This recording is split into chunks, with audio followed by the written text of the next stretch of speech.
Hi, everyone. This is Yoav Gutman, part of Team 3 in MBA 639 for the fall semester of 2022 here at Western Carolina University.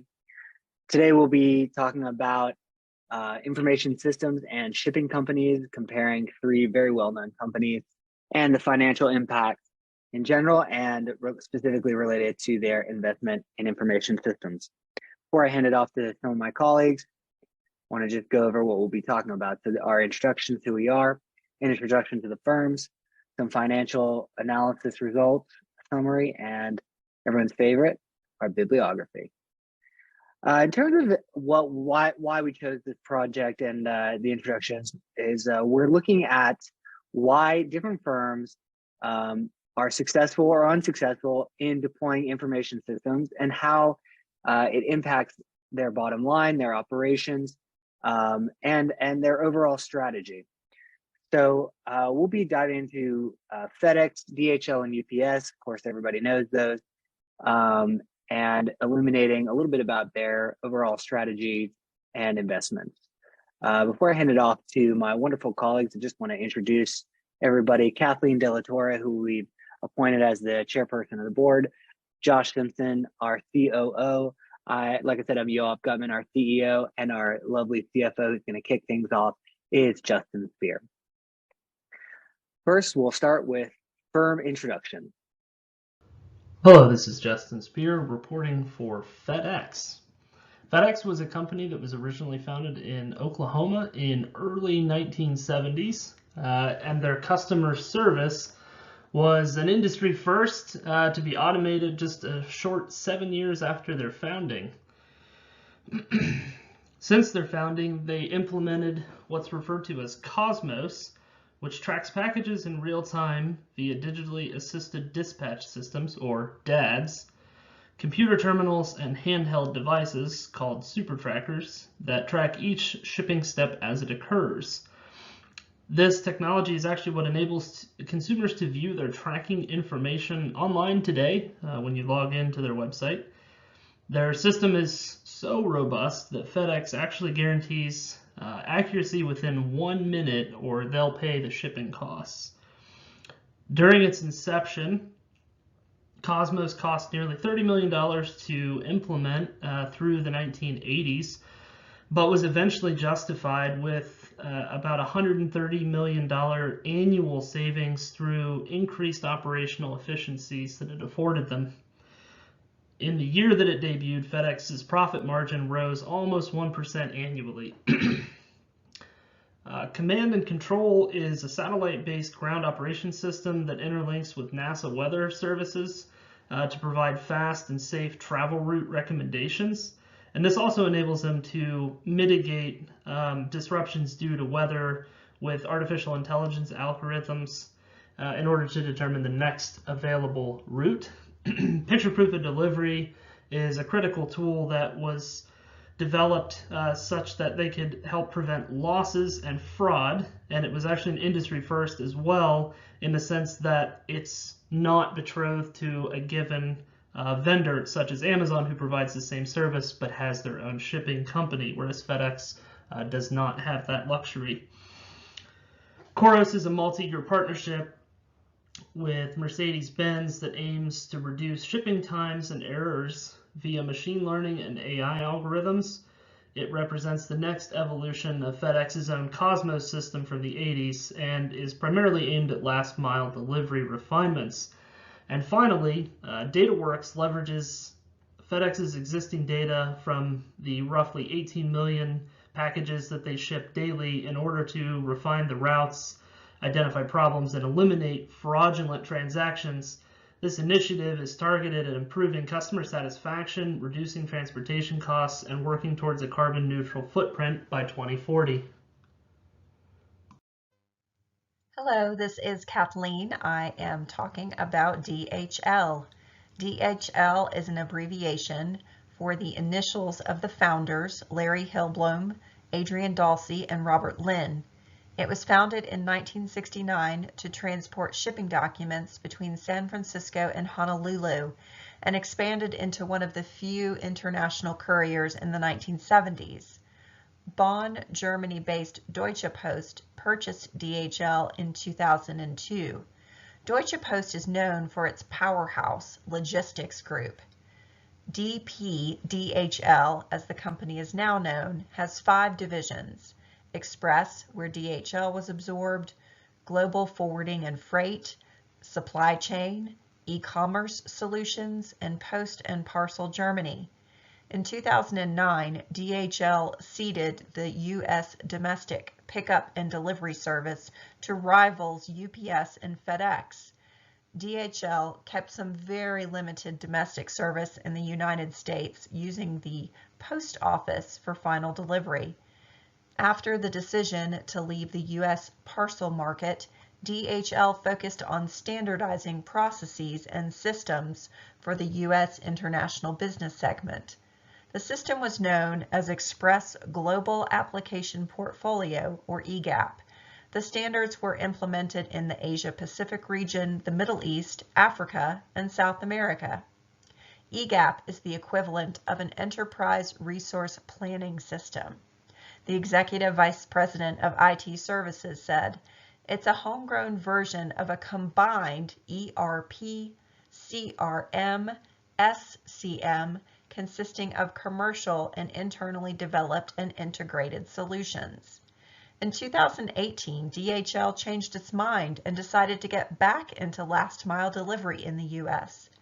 An independent logistics consultant and former UPS executive describes the plan as, quote, different because DHL is not delivering with branded vans. She says, quote, they're basically partnering with a lot of local courier companies and doing local crowdsourcing, end quote. Software will match parcel and local couriers.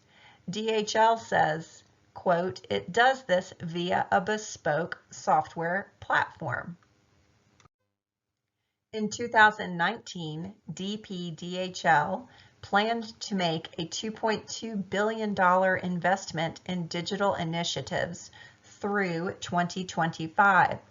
The goal of that investment was to support e-commerce, drive growth across all business lines, and achieve greater efficiency.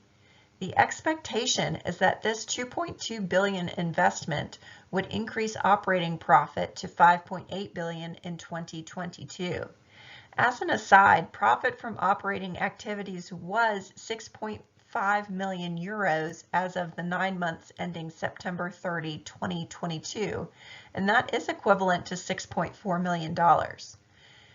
At that time, DHL was stepping up warehouse automation and robotics, applying data for route optimization, improving volume forecast, and developing technologies to use across the business lines.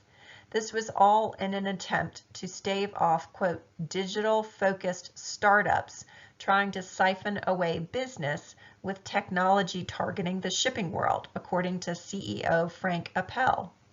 DHL is not like FedEx and UPS in that DHL is a logistics company, a supply chain company that also does delivery and returns on a global scale. International delivery is their bread and butter, and DHL is much more global than either FedEx or UPS. Appel says, we need not reinvent ourselves, we will digitize ourselves. The pandemic reinforced the trend towards online shopping, and DHL created the DHL Parcel Connect platform as a delivery and return solution, especially for e-commerce in Europe. DHL's Strategy 2025 is, quote, delivering excellence in a digital world, end quote, and emphasizes its strength as a logistics company, increasingly digital plus sustainable. In addition to improving the experiences of customers, employees, and improving operational efficiency, DHL wants to focus on sustainability and decarbonization. The over $2 billion in digital transformation spending should contribute at least $1.5 billion to earnings by 2025.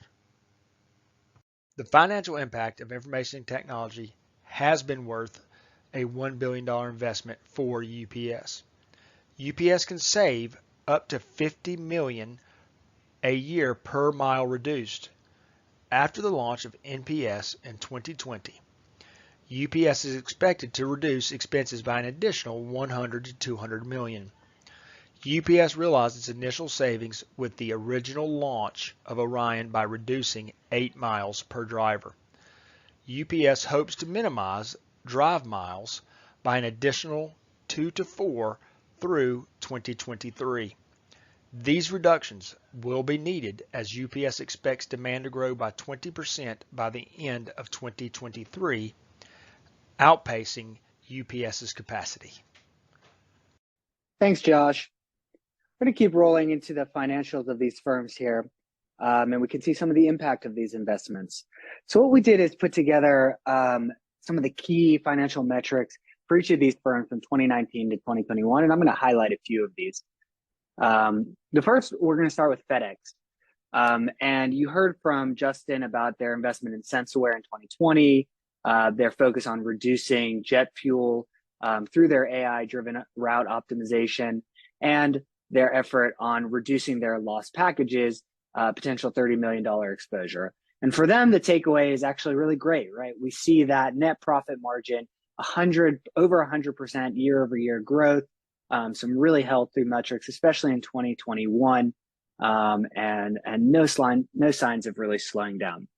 If we keep rolling, though, however, and we take a look at DHL, and you heard from Kathleen, their investment in the billions in their digital transformation, talking about $2 billion by 2025, and they expect $5.8 billion in operating profit in 2022. You actually see that as well, right? You can see the net profit margin growing year over year, which is obviously an important key metric.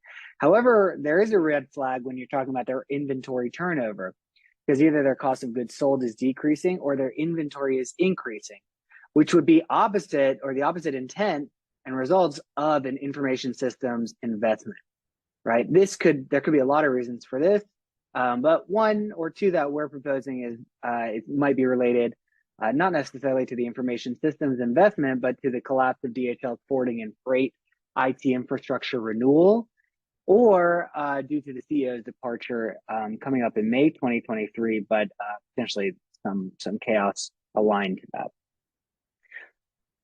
And what's interesting, if you keep rolling and look at UPS, you see a similar story. We've got massive investment in information systems, and a big focus on reducing the mileage, right? They believe that if they can reduce 1 mile, that can save them $50 million a year per mile reduced.